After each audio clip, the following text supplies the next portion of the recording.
Ngaku tentara Allah bawa pesan damai tapi kelakuan kayak orang-orang barbar. Stop, udah kan? Dia ini muslim. Di Indonesia banyak kelompok yang merasa diserang dan marah. Kenapa itu bisa terjadi?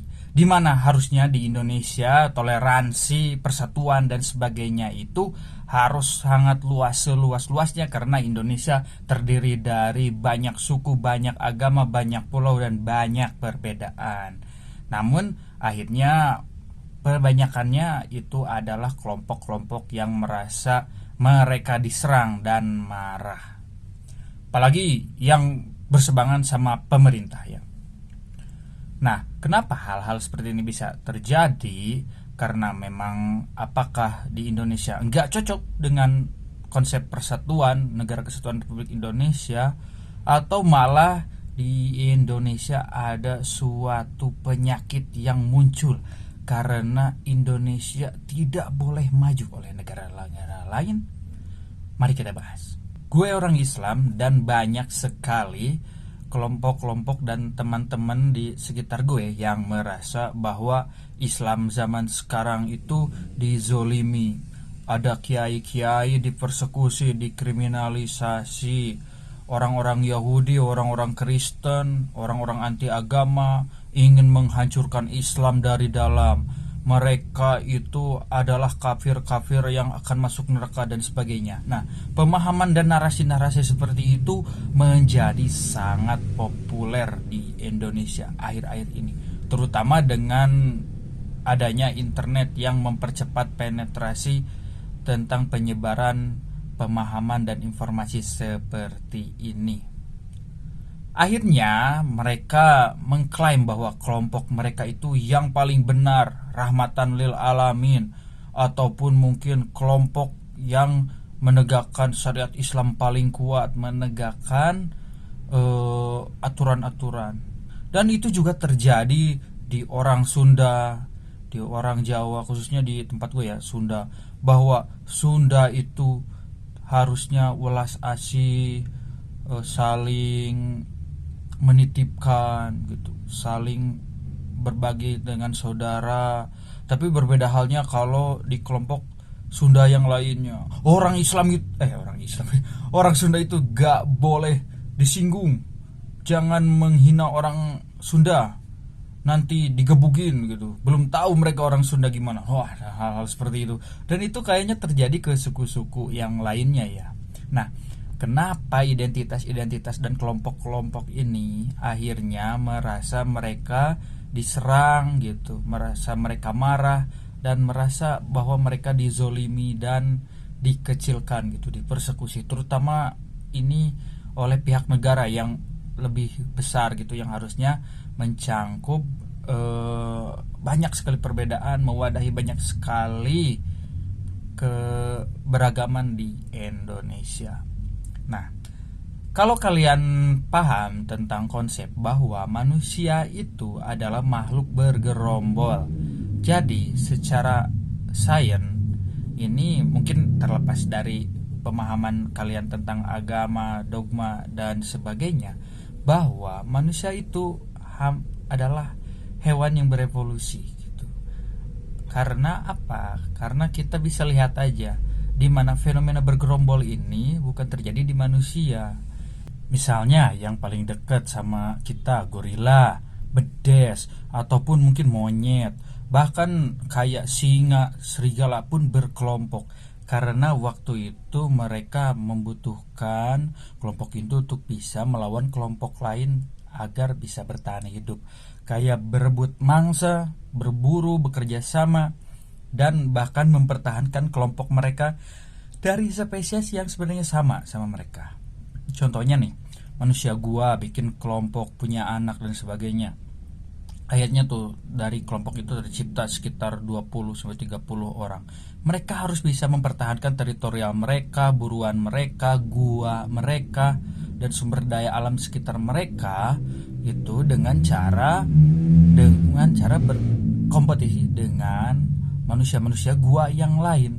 Dan begitu pun itu berjalan secara evolusi. Kayak zaman kerajaan pun mereka harus bikin kelompok prajurit, tentara dan sebagainya untuk berperang melawan kelompok lainnya. Mungkin di zaman modern itu masih ada, tapi kayaknya sekarang karena modernisasi dan ilmu pengetahuan, hal-hal seperti itu mulai coba untuk dihindari. Contohnya aja gimana yang terjadi konflik Rusia dan Ukraina.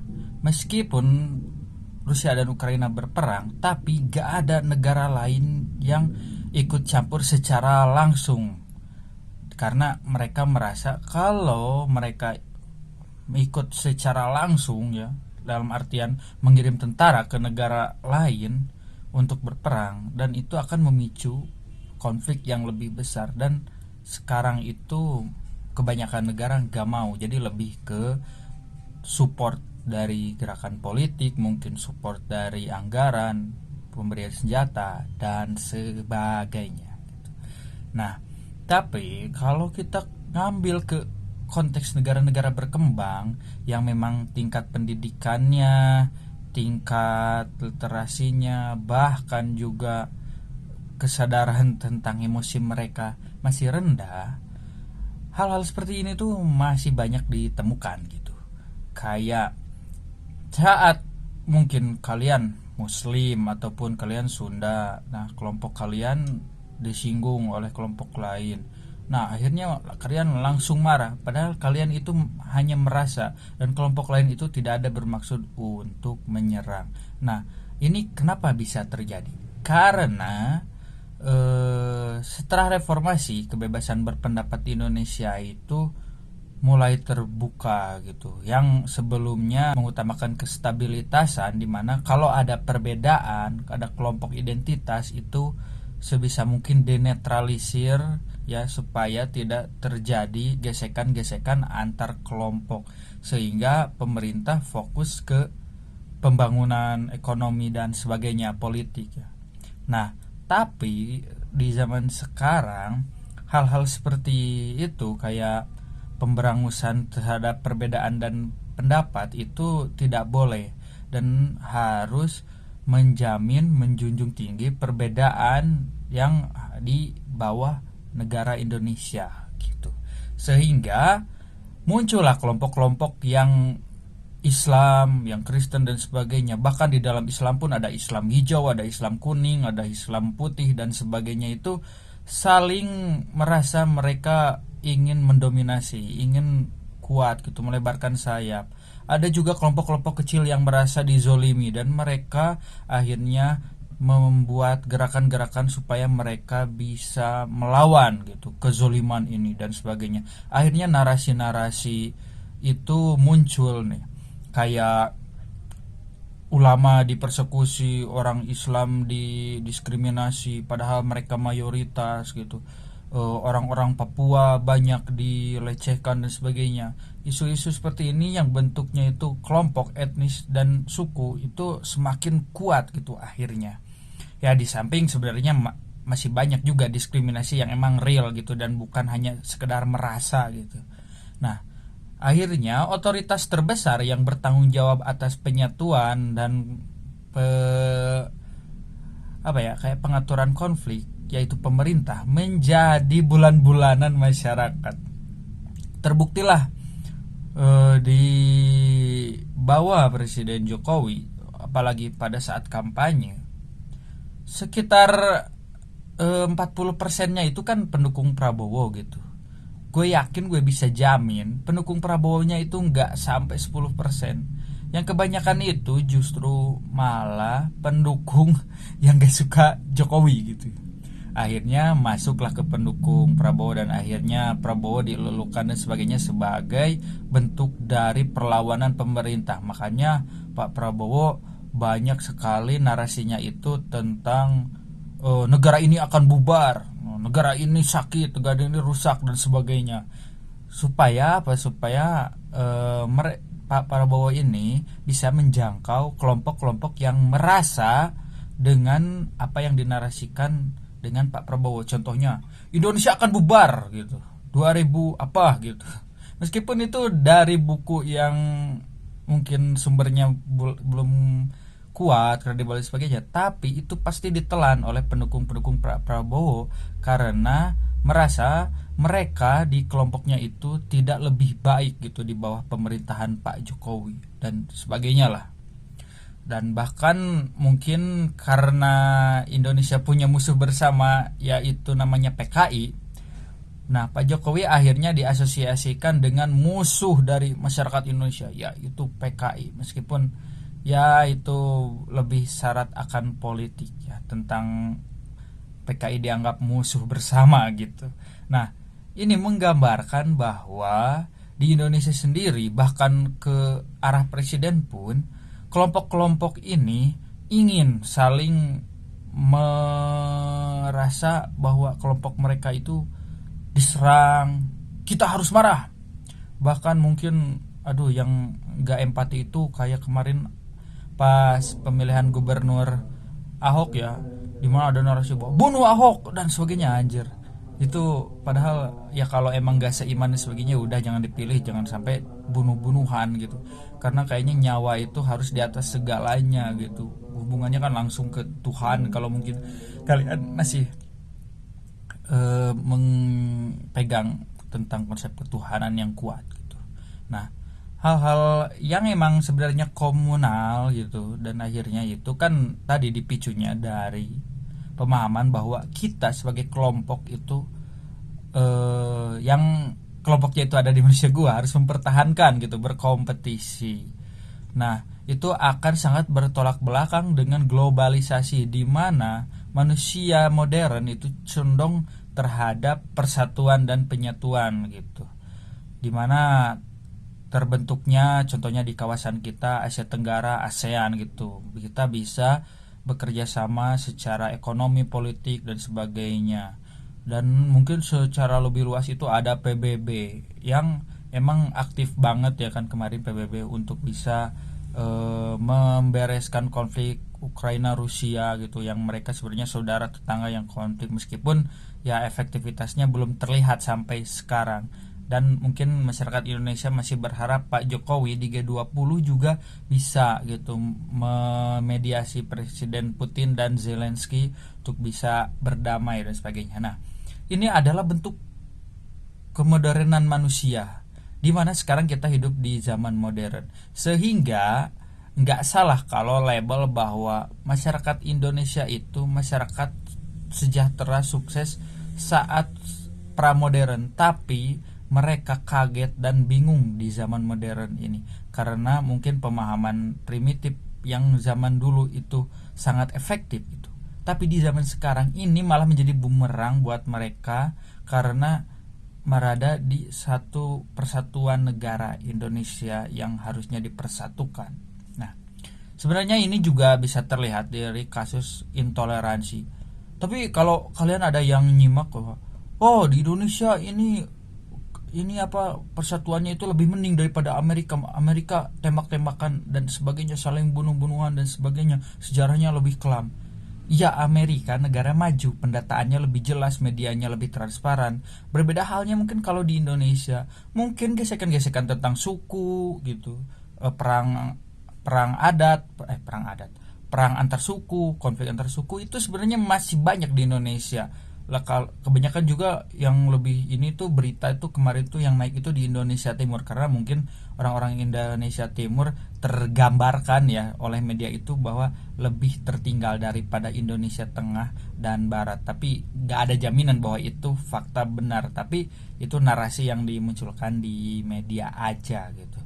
Nah, itu mungkin secara gak langsung bahwa menggambarkan di Indonesia sendiri sebenarnya masalah etnis, perbedaan dan sebagainya itu masih susah, masih mungkin kalau ada tembak-tembakan gitu kayak di Amerika kalau senjata bebas, cuma di kita pakai cerulit panah aja gitu.